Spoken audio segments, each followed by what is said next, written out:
아멘. 귀한 찬양 감사드립니다.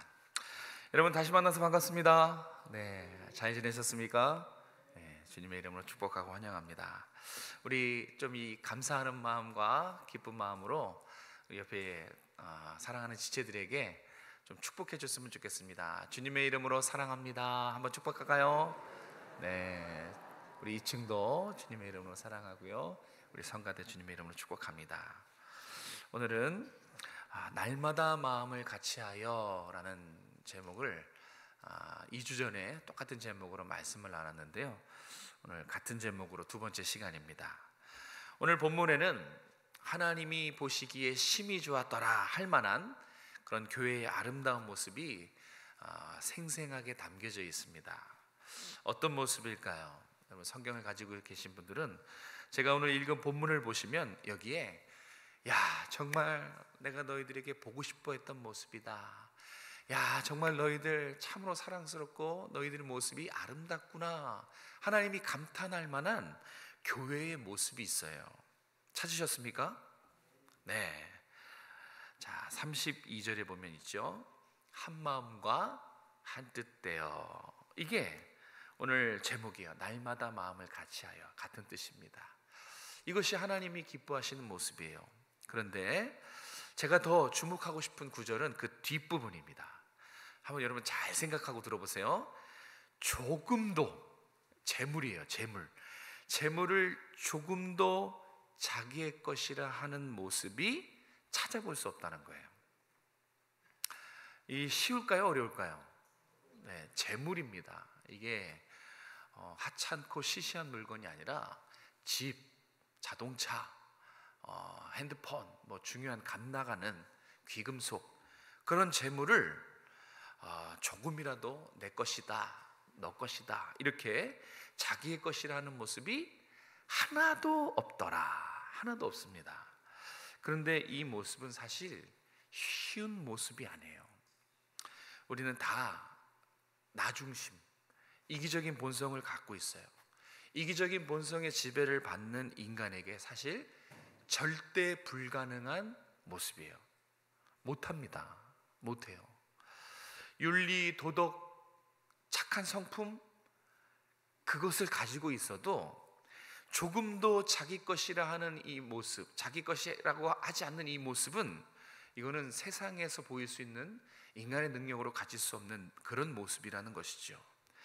자, 어떻게 초대교회 성도들은 통용하고 나누고 화합하고 연합하고 이런 모습이 어떻게 가능했겠는가 하는 것입니다. 오늘 한번 우리가 생각해 봤으면 좋겠어요. 어떻게 이것이 가능했겠는가? 서로 한 마음 한 뜻, 날마다 마음이 하나가 되고 너 거, 내 거, 이 서로 관계의 벽, 이 세워진 자기 자신의 벽을 허물고 우리 모두 통용하는 어떤 이런 하나님이 보시기에 아름다운 모습이 어떻게 가능했을까? 그 답은 바로 밑에 33절에 나옵니다. 무리가 어떻게 됐어요? 큰 은혜를 받았어요. 뭐 때문에 큰 은혜를 받았어요? 예, 거기에 보시면 사도들이 권능의 말씀을 전파했다 그래요. 그러니까 이렇게 설교 시간에 사도들이 권능의 말씀을 선포했고 그 말씀의 은혜를 받아서, 다시 말해 말씀의 은혜로 이 정말 놀라운 이 모습을 갖게 된 것이지요. 서로 마음이 하나 되고 생각도 하나 되고 너 거 내 거 이런 구분이 없는 그런 모습은 인간의 힘으로 되지 않는다는 거예요. 노력한다고 되는 것이 아닙니다. 길을 쓴다고 되는 것이 아닙니다. 하나님의 은혜로 된다는 것입니다. 근데 정말 이 통용과 나눔, 화합과 일치는요, 하나님의 말씀으로 되어지는 것을 저는 체험했어요. 분명히 힘들고 부족하고 없이 살거든요. 나도 힘들어요. 나도 가진 게 없고 목구멍 풀칠하기가 쉽지 않아요. 그런데 말씀의 은혜를 받는 거예요. 하나님의 은혜가 임합니다. 그러면 나보다 더 힘든 사람, 나보다 더 없고 나보다 더 못 사는 사람들을 챙기게 돼요. 그건 어떻게 한다고 해서 되는 것이 아니라 정말 하나님의 은혜가 부어지면 그런 놀라운 불가능했던 그 일들이 가능합니다. 그러니까 성경은 정확하게 잘 지적한 거예요. 교회의 이 아름다운 모습은 하나님이 은혜를 주셔야 가능하다라는 것입니다. 기독교 역사 기록을 보면요, 이 초대교회 성도들, 그들이 한마음 한뜻이 되어서 집을 팔고 밭을 팔고 소유를 팔아서 나눠주고 각 사람의 필요에 따라서 나눠준 이 짧은 한 절이 역사 기록으로 어떻게 남아있는 줄 아십니까? 이때의 초대교회 성도들은 잘 사는 사람이 없었어요. 사회적 신분으로 봐도 비천했어요. 가난했어요. 끼니를 거르는 일들이 허다했습니다. 그런 가난했던 초대교회 성도들이 오늘 말씀에 집을 팔고 밭을 팔고 있는 것을 팔아서 보다 더 극빈한 사람들, 거린이었던 것 같아요. 거지들이었던 것 같습니다. 그 극빈자를 먹여 살린 수가 얼마나 되는 줄 아십니까? 그 알렉산드리아 교회의 역사책에 보면 그렇게 나와요. 이때 가난했던 초대교회 성도들이 극빈자를 먹여 살렸는데 무려 19,000명입니다. 네, 19,000명이에요. 190명 아니고요. 네, 190명도 대단한 거고요. 1,900명이라고 해도 야, 대단하다 할 텐데 공이 하나 더 붙더라고요. 19,000명이에요. 오늘날로 따지면 10만 명 넘는 거예요. 대단하지 않습니까? 어떻게 그런 일이 가능했어요? 말씀의 은혜를 받아서. 하나님의 말씀의 은혜 받고 깨달아지니까 내 힘과 능력, 노력과 애써서 못하는 그 일을 나눠주는 거예요. 나도 부족하지만, 나도 없지만 더 극빈한 사람들에게 나눠주는 것입니다. 바로 이 모습, 오늘날 교회들이 회복해야 될 모습이에요.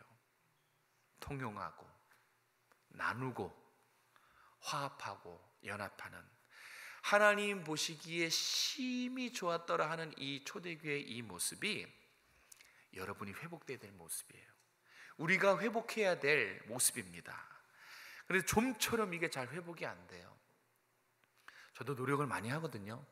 기도도 많이 하지만 좀처럼 이 교회의 본연의 아름다운 모습, 서로 하나 되고 연합하고 두루두루 친하고 이런 모습이 좀처럼 회복되지 않아요.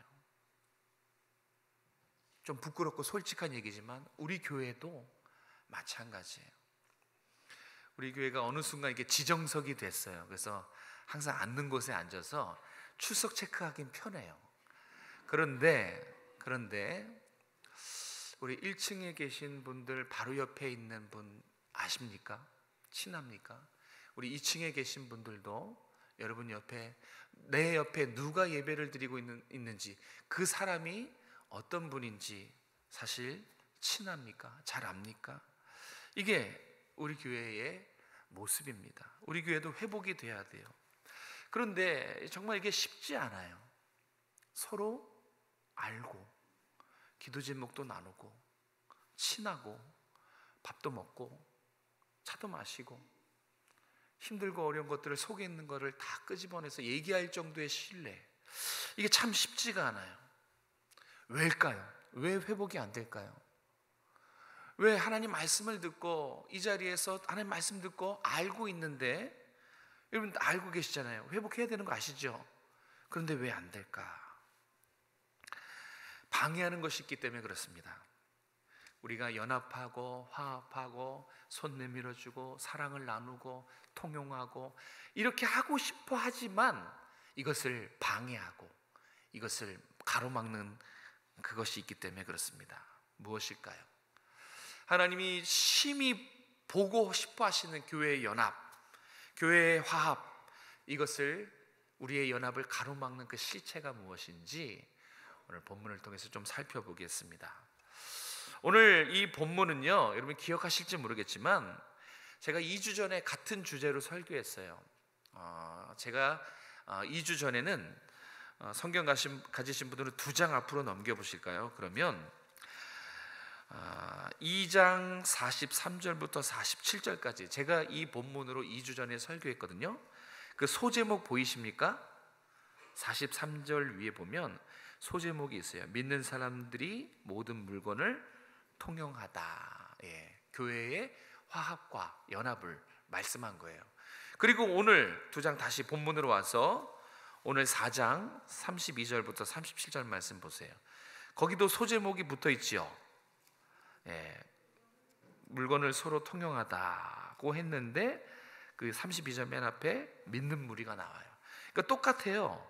지금 믿는 무리가 서로 통용하고 서로 사랑하는 그 모습을 두 번 반복해서 사실 기록한 겁니다.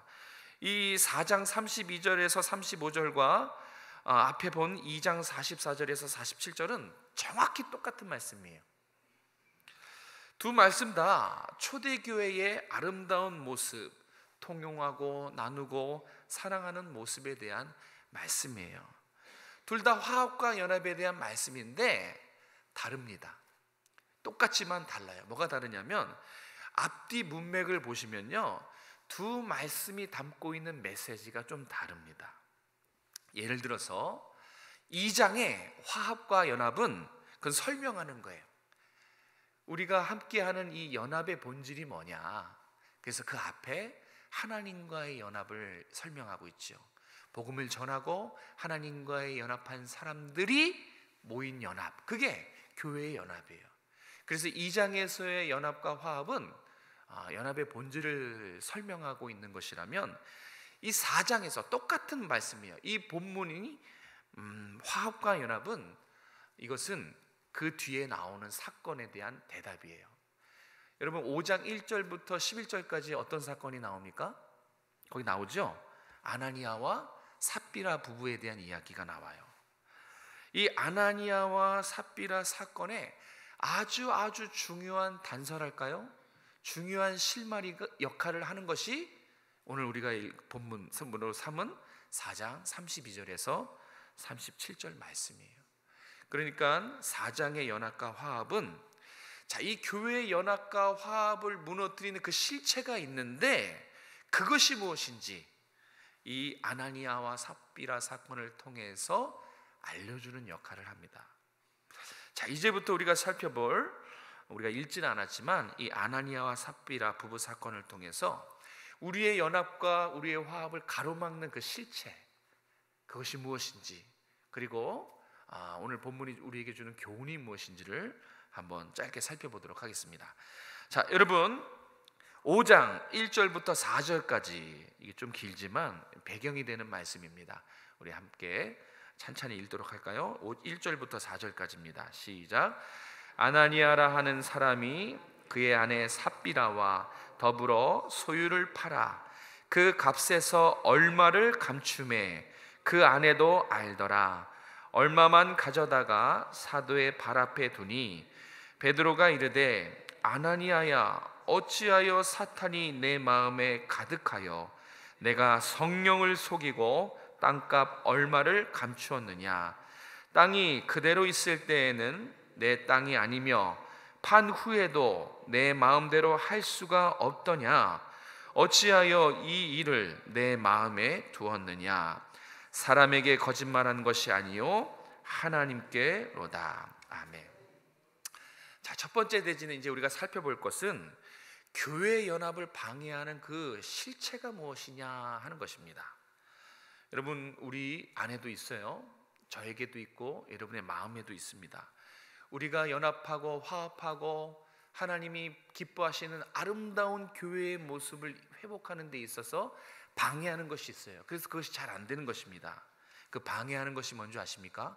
한번 따라해 보십시다. 세속화. 세속화가 우리의 연합과 단합을 방해해요. 이 세속화는 무엇이냐면 개인주의, 또 이기주의, 무관심, 이런 겁니다. 이 세상의 풍조가 우리의 연합과 화합을 방해하는 거예요. 그래서 경계해야 돼요. 오늘 하나님이 본문을 통해서 우리에게 기억하고 경계하라는 첫 번째 메시지는 1번 우리 같이 한번 읽겠습니다. 시작. 교회의 연합과 화합을 방해하는 세속화를 경계합시다. 예, 이기주의를 경계해야 돼요. 나중심, 개인주의, 지금 세상에 만연한 이 풍조들, 수평이동, 관계를 포기하는 이런 풍조들을 경계해야 되는 것입니다. 이제 살펴볼 이 아나니아와 삽비라 사건이 어떤 의미를 갖고 있냐면, 근데 이 아나니아 삽비라 사건은 굉장히 오해하시는 분들이 있어요. 이 5장 1절부터 요 단락만 따로 떼어놓고 보기 때문에 이 아나니아 삽비라 사건을 읽으면 하나님을 대단히 오해하게 됩니다. 이 사건을 아시는 분들 한번 생각해 보세요. 하나님이 너무하신 것 같죠? 아니 그럴 수도 있지. 그런데 하나님이 죽이시냐? 하면서 이 아나니아 사건을 아시는 분들은 가혹한 하나님을 먼저 생각해요. 너무한 것 같거든요. 그런데 그래서 제가 오늘 본문을 길게 잡은 거예요. 사실 이 아나니아와 삽비라 사건, 사도행전 5장 전반부의 말씀은 오늘 본문에서 이어지는 거예요. 그러니까 통으로 봐야 돼요. 4장 32절부터 5장 12절까지 이어지는 하나의 내용입니다. 그래서 5장만 놓고 보면 이거 절대 해석이 안 돼요. 그냥 하나님은 너무하시다, 그렇게 끝나요. 그런데 전체적인 내용을 보면 이 사건이 담고 있는 의미가 우리에게 주는 메시지가 무엇인지 분명하게 명확해지는 것이죠. 앞서 말씀드렸다시피 이 초대교회는 정말 하나님이 보시기에 좋았더라 할 만한 그런 모습을 갖고 있었어요. 물건을 서로 통용하고요, 집을 팝니다. 그리고 밭을 팔고, 오늘 아나니아와 삽비라는 땅을 팝니다. 짐승을 팔고 이 판 돈으로 전부 교회에 자발적으로 헌금합니다. 누가 시켜서 한 것이 아니에요. 강요한 것이 아닙니다. 자발적으로 하나님의 은혜에 감사해서 나보다 더 힘든 사람을 돕기 위해 자발적으로 한 거예요. 이거는 시켜서도 할 수 없어요. 그죠? 강제로 한다고 해도 이게 할 수 없는 노릇이에요. 이 사도행전의 저자인 누가는요, 바나바의 사례를 굳이 성경에 기록해 놓습니다. 바나바가 자발적으로 밭을 팔아서 그 전부를, 총 금액을 교회에 헌금했어요. 이 모습이 사람들이 바나바의 이 헌신과 섬김을 보고 바나바를 존경합니다. 그리고 하나둘 이 섬김과 헌신에 동참하는 거예요. 성도들이 없는 중에, 있는 중에 아니에요, 없는 중에 자기의 소유를 팔아서 교회에 총 금액을 헌금합니다. 아나니아와 삽비라도 그 중에 한 사람이에요. 아나니아와 삽비라도 이 바나바가 헌신하는 이 모습을 좋게 봤어요. 그래서 자신들도 땅을 팝니다. 땅을 팔아서 자발적으로, 여러분 아나니아와 삽비라도 자발적으로 한 거예요. 자발적으로 땅을 판 것을 헌금해요. 근데 여기서 문제가 발생해요. 문제가 뭡니까? 전부를 바친 게 아니고요, 일부를 감춰요.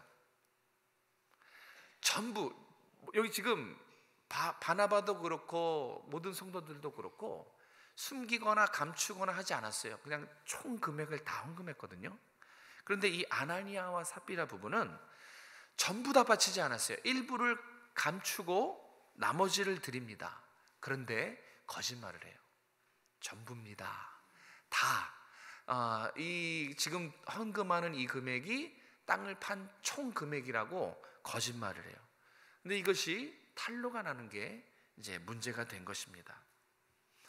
사실 들여다보면 아나니아와 삽비라가 꼭 소유를 팔아서 바쳐야 하는 것도 아니에요.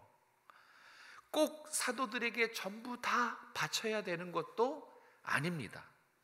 왜냐하면 지금 강제가 아니라 자발이기 때문에 그래요. 자발이기 때문에 땅을 팔고 그냥 일부만, 이거 일부입니다 라고 헌금했어도 교회는 기뻐했을 거예요. 교회는 감사했을 것입니다. 저도 그런 경험이 있는데, 혹시 여기도 그런 경험이 있으십니까? 헌금하려고 이제 지갑을 이리 열고 아무거나 잡아요.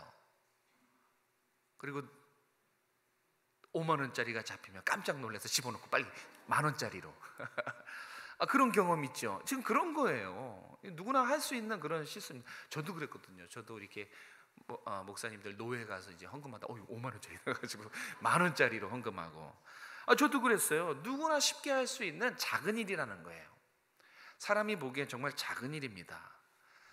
저도 그랬고요. 그럴 수 있는 거예요. 충분히. 그런데 하나님의 행동을 보세요. 이해가 되지 않은 거예요. 자, 이 일부를 전부 다라고 거짓말한 이 작은 실수라고 할까요? 이 일을 하나님은 그냥 넘어가지 않아요. 하나님이 경고하셨습니까? 충고하셨습니까?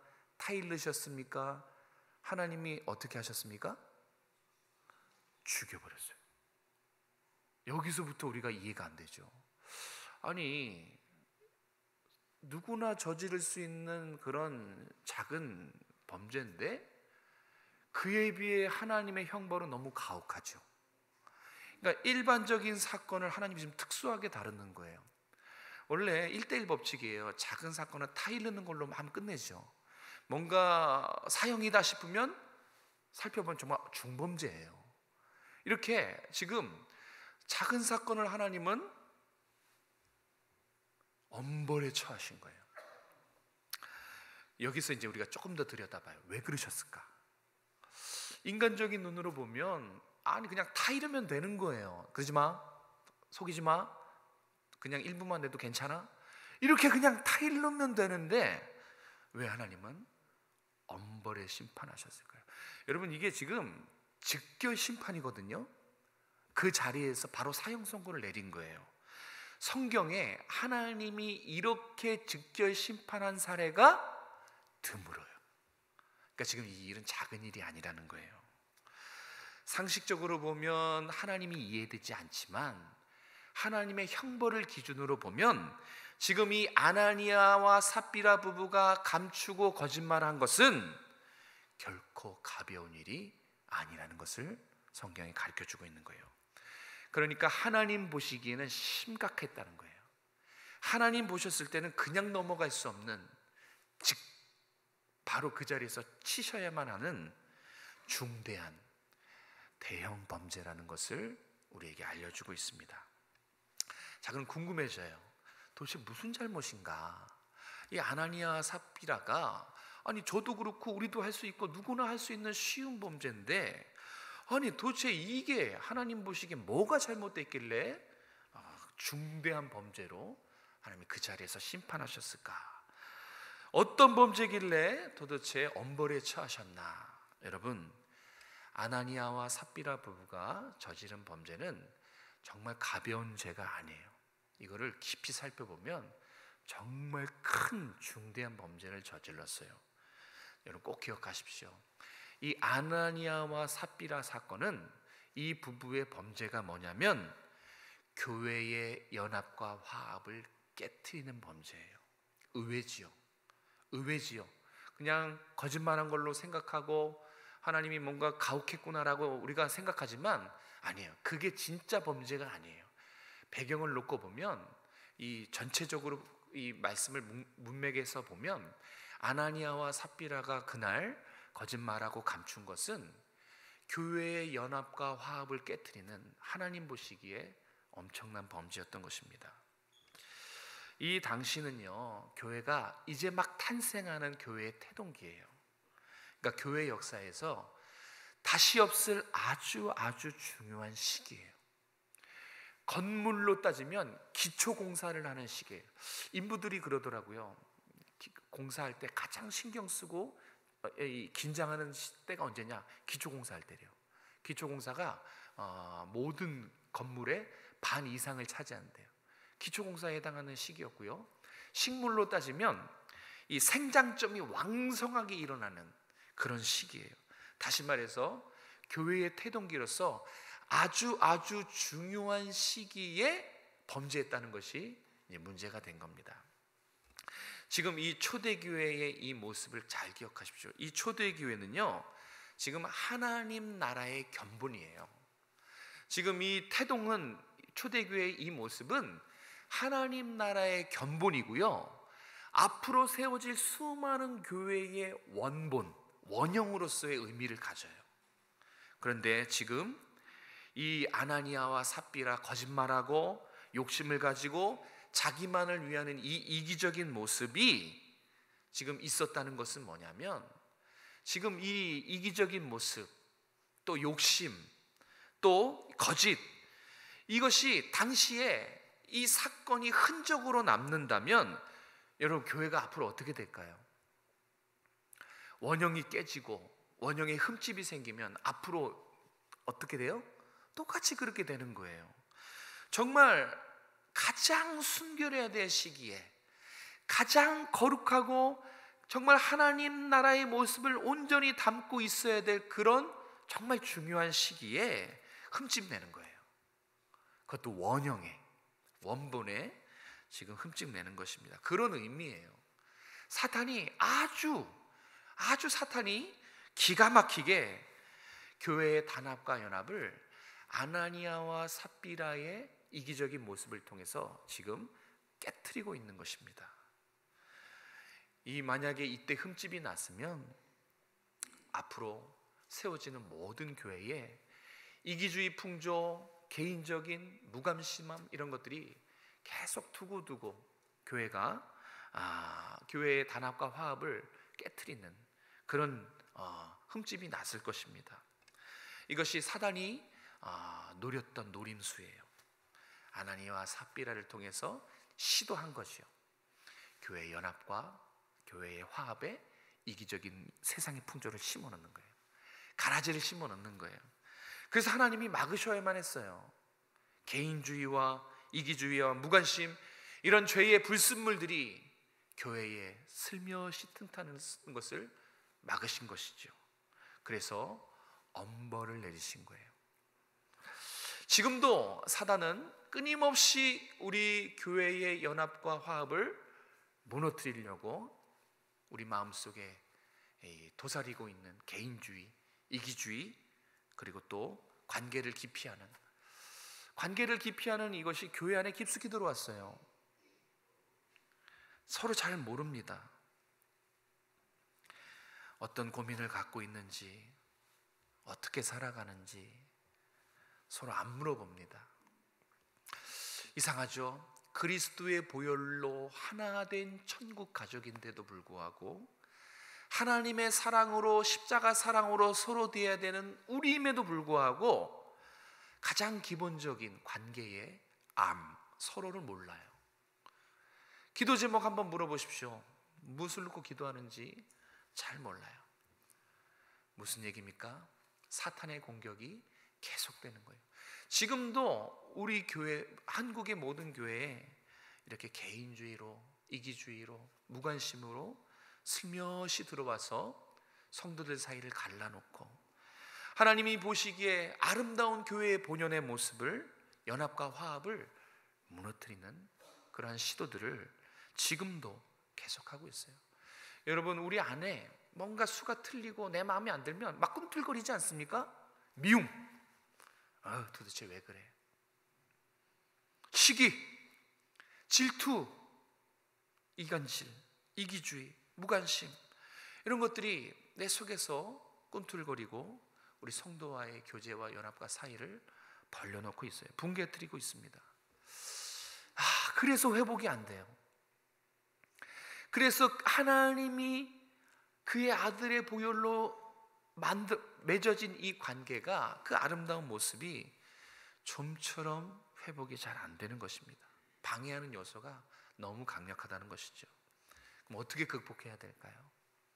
아주 단순하지만 사실 우리가 미처 잊고 있었던 그런 모습이 있어요. 어떻게 극복해야 되느냐? 바로 하나님의 은혜를 구해야 되는 거예요. 오늘 본문 33절에서 아까 그랬잖아요. 어떻게 이 모습이 가능했냐? 말씀의 은혜로, 하나님의 은혜를 입은 성도들이 그와 같은 일들이 가능했다는 거예요. 하나님의 은혜를 구하십시오. 날마다 구하십시오. 은혜를 구하지 않으면 불가능해요. 마음 먹는다고 되는 게 아니고요, 말로 되는 것이 아닙니다. 깨달았다고 되는 것이 아니에요. 은혜를 구해야만 이렇게 하나님이 기뻐하시는 화합과 연합의 모습이 될 줄로 믿습니다. 혹시 개인주의와 이기주의, 무관심 나에겐 없는지 하나님께 은혜를 구해야 돼요. 하나님, 나에게는 그런 모습이 없을까요? 좀 비춰주시옵소서, 깨닫게 해주십시오. 이렇게 은혜를 구해야 돼요. 그리고 그런 것들이 발견되면 지체 없이 회개해야 되고요, 하나님의 사랑으로, 하나님의 사랑과 하나님의 섬김과 헌신으로 내 마음이 변화될 수 있도록, 그건 하나님만 할 수 있거든요. 옆에 사람을 손 붙잡아 줄 수 있고 옆에 사람을 힘들지만 품을 수 있는 것은, 그런 내 마음에 마음이 들 수 있는 것은 하나님만 하실 수 있는 거예요. 제가 내년에 우리 전교인 수련회를 지금 기도 중에 있습니다. 하나님만 하실 수 있는 그 모습, 하나님이 보시기에 기뻐하실 그 모습이 제 마음속에 있어요. 서로의 발을 씻겨주는 거예요. 용서할 수 없는 그 사람, 시기 질투로 관계가 어려워진 그 사람 발을 씻겨주는 거, 그 은혜를 구해야지만 가능해요. 우리가 하나님의 은혜를 구해서 우리 사이의 벽, 우리 사이의 이기주의, 개인주의, 무관심 다 허물어뜨려야 됩니다. 여러분이 하셔야 돼요. 여러분이 하셔야 여러분의 자녀들이 사랑이 풍성한 교회에서 서로 나누고 베풀고 하나님이 기뻐하시는 교회의 모습으로 그 안에서 신앙생활을 할 수 있음을 믿으시길 바랍니다.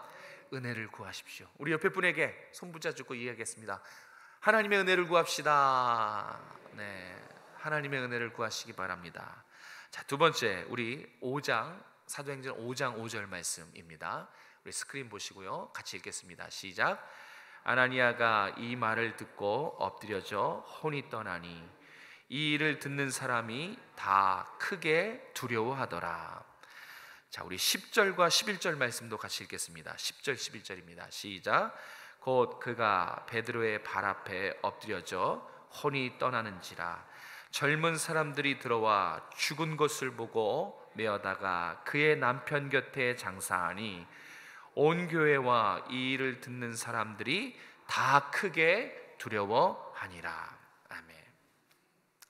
자, 세속화의 우리를 틈을 비집고 들어오는 세속화, 개인주의, 이기주의, 무관심, 이것을 경계해야 되고요. 또 한 가지 우리가 기억해야 될 것은 뭐냐면, 여러분, 교회의 연합과 화합을 깨트리는 것, 하나님이 결코 가볍게 보지 않는다는 겁니다. 그것을 꼭 기억하십시오. 하나님에게는 이 아나니아와 삽비라 사건은 대단히 무거운 것이었어요. 하나님이 이 부부를 심판하셨거든요. 바로 그 자리에서 즉결 사형을 내리신 것입니다. 이것을 지켜본 사람들이 어떻게 했다 그래요? 심히 크게 두려워했다 그래요. 이것을 본 사람뿐만 아니라 얼마나 놀랐겠어요. 그 자리에서 혼이 떠나가니까 이걸 지켜보는 사람은 정말 두려워 떨었을 거예요. 그런데 지켜본 사람뿐만 아니라 이 소문을 전해들은 사람까지도 크게 두려워했다고 성경은 그날의 일을 강조하고 있어요. 그러니까 아나니아와 삽비라의 이 교회의 화합과 연합을 깨뜨리는 이 사건은 작은 사건이 아니었던 거예요. 보는 이들로 하여금, 듣는 이들로 하여금 심히 두렵고 떨게 만들 정도로 엄청난 사건이었다는 것입니다. 사랑하는 성도 여러분, 이 사건을 통해서 성경이 우리에게 말씀하시는 것은 분명합니다.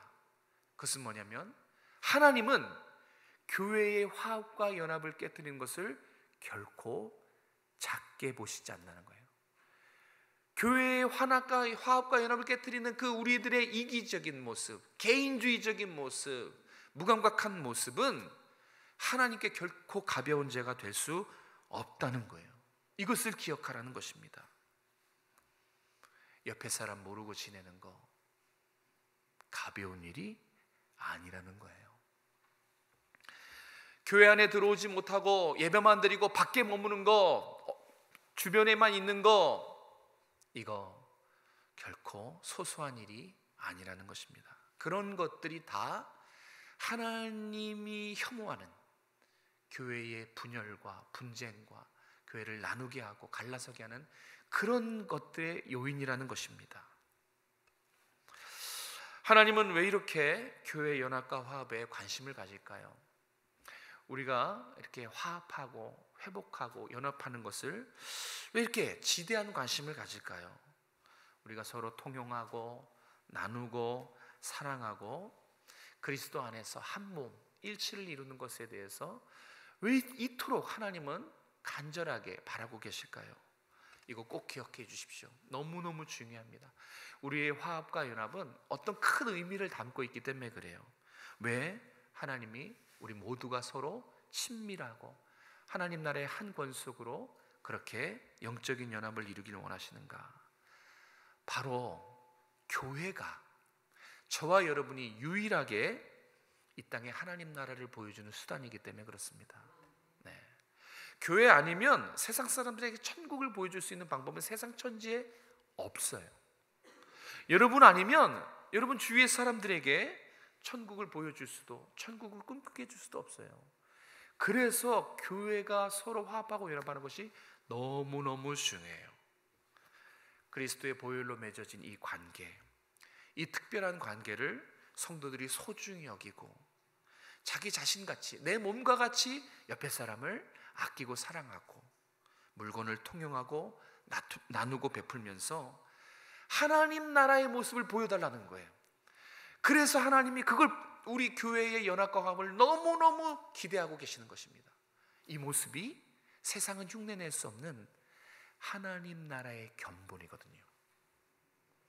앞으로 우리 다음 세대가 세워질 원형이 바로 뭐냐면 서로 통용하고 서로 나누고 화합하고 일치하고 그리스도 안에서 하나님 나라의 한 권소, 영적인 단합. 이것은 세상이 흉내낼 수 없고 흔들 수도 없는 것입니다. 이 모습이 하나님이 원하시는 모습이다. 결코 연합을 깨트리는 우리의 무관심, 하나님이 작게 여기시지 않나요? 아나니아와 삽비라는 그 자리에서 엄벌에 처하셨어요. 좀 우리가 두려워했으면 좋겠습니다. 오늘 말씀을 듣는 우리 2층에 계시는 성도 여러분, 우리 모든 성도 여러분, 정말 우리가 그리스도로 맺어진 관계라는 것을 잊지 않았으면 좋겠어요. 하나님이 우리를 이 모습으로 만들기 위해서 아들의 십자가에 희생했다는 그 사실, 우리 모두는 하나님의 은혜로 살아난 하나님 나라에서도 영원히 관계를 이루고 살 관계라는 것을 잊지 마셨으면 좋겠습니다. 이 말씀을 전하고 말씀을 정리하겠습니다. 우리 사진을 좀 보여주시겠습니까? 지금 유럽에 100년, 200년, 몇천 년 된 교회들이 텅텅 비어가고 있다고 합니다. 지금 사진을 보고 계시는데 어딘 것 같습니까? 술집이에요. 그런데 잘 보면 교회 같기도 하지요. 교회가 술집에 팔린 겁니다. 지금 유럽에서 일어나는 심심치 않게 벌어지는 현상이에요. 또 한번 볼까요? 어딘 것 같습니까? 스포츠 센터 같지 않습니까? 한쪽은 클라이밍 이렇게 올라가는 거고요, 하나는 엑스게임 같은 그런 모습이에요. 저기 모두 다 이전에는 교회였습니다. 교회가 빠르게 세상에 팔려서 스포츠 센터가 된 겁니다. 마지막으로 보여주시겠습니까? 호텔입니다. 호텔, 잠을 자는 곳. 원래는 뭐였을까요? 교회였습니다. 교회가 숙박업소, 박물관, 스포츠 센터, 술집, 레스토랑으로 거의 다 변했대요. 왜 그렇게 됐습니까? 이기주의, 개인주의, 무관심, 관계 깊이 풍조를 그냥 허용해버린 거예요. 이 세속화가 점점 교회를 잠식해서 성도들 사이를 갈라놓고 교회의 연합과 화합과 그리스도께서 맺어주신 이 아름다운 관계가 다 붕괴됐어요. 그래서 깨지고 쪼개지고 나누고 해서 결국은 성도들이 다 떠나버렸어요. 그래서 교회를 판 것입니다. 저 모습이 어떻게 저렇게 된 거냐? 죄 때문에 그래요. 그런데 놀랍게도 한국 교회가 유럽 교회를 따라가고 있다는 사실 들어보셨죠? 우리 한국 교회가 저 모습을 닮아가고 있대요. 그도 그럴 것이 유럽 교회를 무너뜨리는 개인주의, 이기주의, 무관심이 우리에게도 있거든요. 저에게도 있습니다. 여러분에게도 있습니다. 조심해야 돼요. 경계해야 됩니다. 하나님은 교회의 연합과 화합을 깨뜨리는 것을 결코 좌시하지 않으세요. 아나니아와 삽비라처럼 엄벌에 처하십니다. 기를 쓰고 교회 연합을 위해서 우리가 해야 될 것, 은혜를 구해야 돼요. 하나님, 모이기를 힘쓰도록 그리스도 중심으로 모일 수 있도록 은혜를 베풀어 주시옵소서. 이거 은혜를 구해야 되는 것입니다. 우리 같이 교회를 생각하는 마음으로 정말 은혜를 구했으면 좋겠어요. 하나님, 우리 옆 사람을 사랑으로 품을 수 있게 도와주세요. 언저리에 머물고 있는 사람들이 교회 안에 들어올수록 같이 삶을 나눌 수 있도록, 주님의 사랑으로 하나 될 수 있도록 하나님 은혜를 베풀어 주십시오. 이렇게 하나님의 은혜를 구할 때 우리 교회는 정말 사랑으로 연합되고 은혜로 하나 되어서 정말 멋있게 건강하게 세워져 나갈 줄로 믿습니다. 이거는 저 혼자 중직자들이 아니요. 우리 모두가 해야 될 일이에요. 다음 세대를 생각하고 우리 모두가, 여기 계신 우리 모두가 손붙잡고 해야 될 일입니다. 우리 교회 연합과 화합을 위해서 함께 은혜를 구하고 이젠 정말 친밀하고 서로 사랑하는 관계로 맺어질 수 있도록 주님의 이름으로 축복합니다. 아멘. 기도하겠습니다. 하나님, 우리가 서로 사랑하고 은혜를 구하며 그리스도 안에 맺어진 이 귀한 관계를 소중히 여길 수 있도록 도와주시옵소서. 하나님을 마음을 다해 뜻을 다해 목숨을 다해 사랑하고 그와 같이 이웃을, 우리 지체를, 형제를, 자매를 내 몸과 같이 사랑하는 우리 오정성화교회가 될 수 있도록 은혜 베풀어 주시옵소서. 하나님이 맺어주신 이 관계를 주님 오실 날까지 유지할 수 있도록 도와주시고 세속화의 바람이 우리 사이를 갈라놓지 못하도록, 틈타지 못하도록 하나님 막아주시옵소서. 하나님, 우리 교회가 평안하여 든든히 세워질 수 있도록, 사랑이 풍성한 교회가 될 수 있도록 하나 되게 도와주시고 주의 은혜로 우리 서로 사랑하는 공동체가 될 수 있도록 은혜 베풀어 주시옵소서. 거룩하신 예수님의 이름으로 감사하며 기도드립니다.